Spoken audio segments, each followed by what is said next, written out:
सभी का इंस्पायर पे एक बहुत कॉमन डाउट मेरे इंस्टाग्राम मैसेजेस को भर चुका है, जिसको आज हम एड्रेस करने वाले हैं कि भैया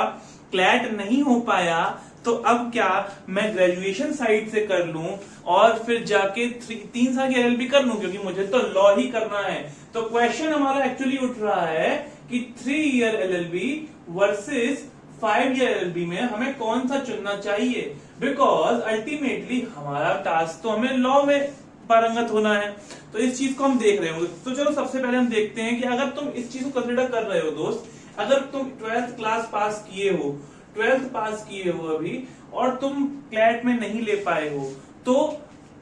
कहना चाहिए कि तुम एक बार को शायद से अगर ठीक ठाक डिसेंट स्कोर अभी किए थे और तुम्हें होप से अपने ऊपर, तुम जानते हो अपने आप को, तो एक ड्रॉप लेके तुम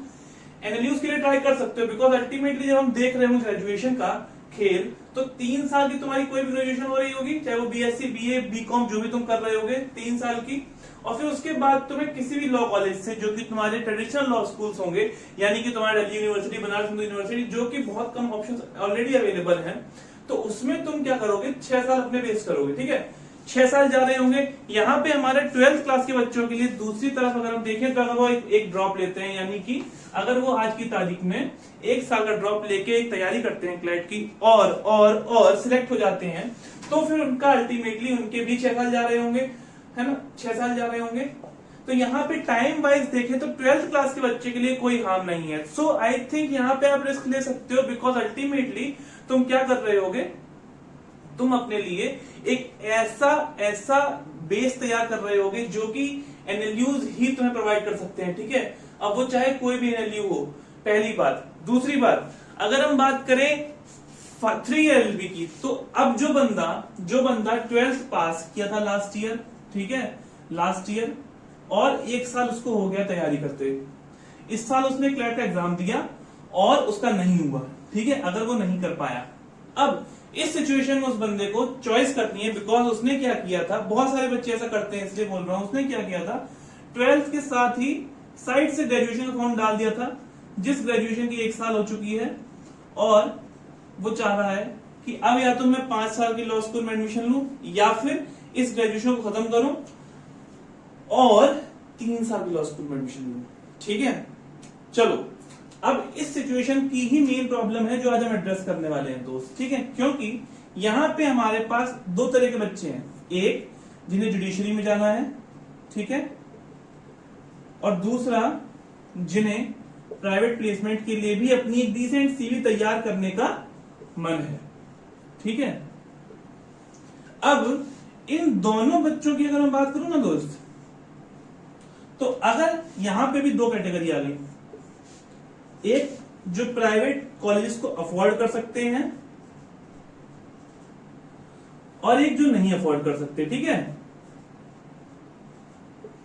अब तुम अपने आप को खुद जॉट डाउन करो कि तुम्हारी ग्रेजुएशन अगर हो चुकी है, तो तुम्हारी अगर 12th हो चुकी है, तुमने 1 साल ग्रेजुएशन कंप्लीट कर लिया, तुम अगर जुडिशरी वाले बंदे हो या प्राइवेट प्लेसमेंट वाले बंदे हो, या फिर तुम्हारे घर वाले इस चीज को, प्राइवेट कॉलेज को 5 साल के अफोर्ड कर सकते हैं या नहीं कर सकते हैं। जब तुमने इन चीजों को डिटरमाइन कर लिया, तब तुम डिसीजन बना रहे होगे दोस्त, जो कि तुम्हारे लिए बेस्ट होगा। क्योंकि अल्टीमेटली जब हम पूरी बिग पिक्चर में देखें, तो 5 साल अगर तुमने लॉ पढ़ा है तो वो तुम्हारे लिए बेनिफिशियल है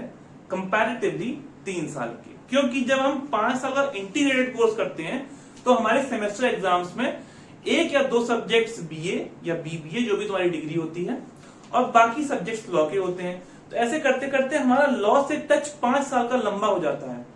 और एक बात होती है, यही कल्चर 5 साल की लॉ का कल्चर मोस्टली कॉलेज में प्रमोट किया जा रहा है। इस वजह से यहाँ पे तुम्हें और सारी चीजें, यानी कि एक्टिविटीज, यानी कि इंटर्नशिप्स वगैरह की अपॉर्चुनिटीज, यानी और सारी कई चीजें,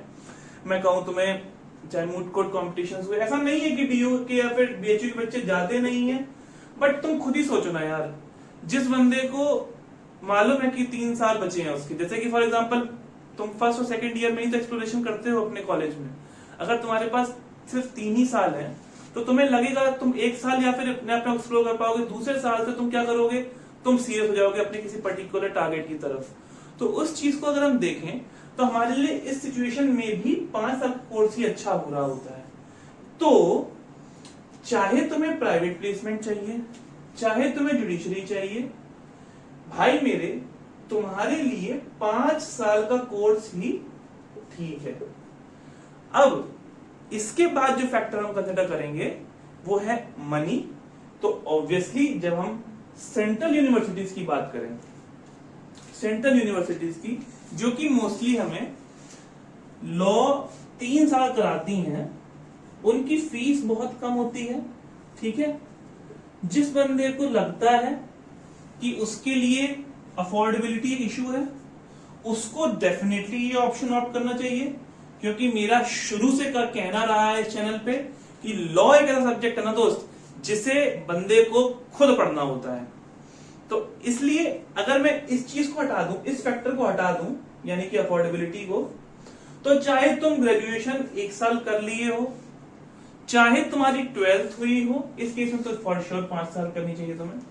इस केस में तुम्हें डेफिनेटली 5 ईयर का लॉ ही ऑप्ट करना चाहिए दोस्त। ठीक है, तो इस क्वेश्चन को अब हमारे इंस्टाग्राम पे आप लोग प्लीज पोस्ट करना कम करिए, बिकॉज मेरी तरफ से तो यही रिकमेंडेशन है कि if affordability allows you then go for a 5 year law, because at the end तुम्हारे पास कम अपॉर्चुनिटीज होंगी 3 ईयर लॉ कोर्स में। हाँ, हालांकि हम मान सकते हैं कि शायद कुछ न्यूज भी रिसेंटली तुम्हारे 3 साल के कोर्स को लॉन्च कर रहे हैं। ठीक है, जिन लोगों के साथ ऐसा हुआ, जो लोग अपनी डिग्री कंप्लीट करने के पर आ चुके हैं, 2 साल हो चुके हैं, उनकी ग्रेजुएशन को डबल ड्रॉपर्स थे, वो एक बार सोच सकते हैं कि हाँ एलयू के लिए मेरे पास मौका है, but still spending 5 years with a subject versus spending 3 years, I would always say कि first one you should opt. ठीक है, with this let's end this video. कोई डाउट हो तो कमेंट सेक्शन में बताओ, और दोस्त take care, bye bye. It's not a game, it's a